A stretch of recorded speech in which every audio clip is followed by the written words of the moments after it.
पांचाल नरेश द्रुपद के यज्ञ से प्रकट हुई द्रौपदी दिव्य तेज से संपन्न थी। उनका जन्म ही किसी साधारण उद्देश्य के लिए नहीं, बल्कि धर्म की स्थापना के लिए हुआ था। बचपन से ही उनमें असाधारण बुद्धि, करुणा और आत्मसम्मान था।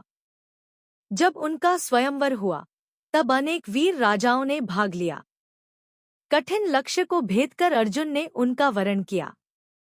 इसके बाद द्रौपदी पांचों पांडवों की धर्मपत्नी बनी। उन्होंने हर परिस्थिति में अपने पतियों का साथ निभाया, राजमहल की सुख सुविधाओं में भी विनम्र रहीं और वनवास के कठिन समय में भी धैर्य नहीं खोया। द्रौपदी का जीवन परीक्षा से भरा था। हस्तिनापुर की सभा में जब दुर्योधन और दुःशासन ने उनका अपमान करने का प्रयास किया, तब संसार ने देखा कि एक सच्चे भक्त की पुकार कभी व्यर्थ नहीं जाती। जब सारे सहारे छूट गए, तब द्रौपदी ने दोनों हाथ उठाकर हृदय से पुकारा, हे गोविंद, हे माधव, अब मेरी लाज आपके हाथ है। हरे कृष्ण। उनकी यह करुण पुकार सीधे श्री कृष्ण के हृदय तक पहुंची। दुःशासन चीरहरण करता रहा, पर द्रौपदी का वस्त्र बढ़ता गया। श्री कृष्ण ने अपनी भक्त की लाज रख ली।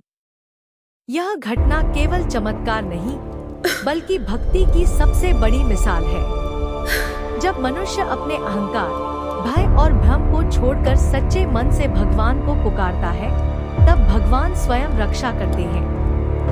वनवास के समय भी द्रौपदी ने कभी अपने विश्वास को डगमगाने नहीं दिया। कठिन जंगल, अभाव, अपमान सब सहकर भी उन्होंने धर्म का साथ नहीं छोड़ा। वे केवल प्रतिशोध की अग्नि में नहीं जलीं, बल्कि न्याय की स्थापना की प्रेरणा बनी।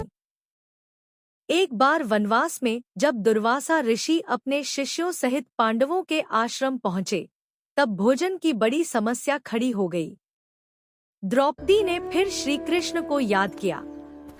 कृष्ण आए, अक्षय पात्र में चिपका एक अन्नकण खाया और पूरे संसार की भूख शांत हो गई। दुर्वासा ऋषि और उनके शिष्य तृप्त हो गए। यह दिखाता है कि भगवान भक्त की छोटी सी पुकार पर भी दौड़े चले आते हैं। द्रौपदी का चरित्र हमें सिखाता है कि स्त्री केवल कोमलता की प्रतीक नहीं, बल्कि शक्ति, स्वाभिमान और धैर्य की मूर्ति भी है। उन्होंने अन्याय के सामने सिर नहीं झुकाया। वे टूटी नहीं, बल्कि हर संकट में और मजबूत हुईं।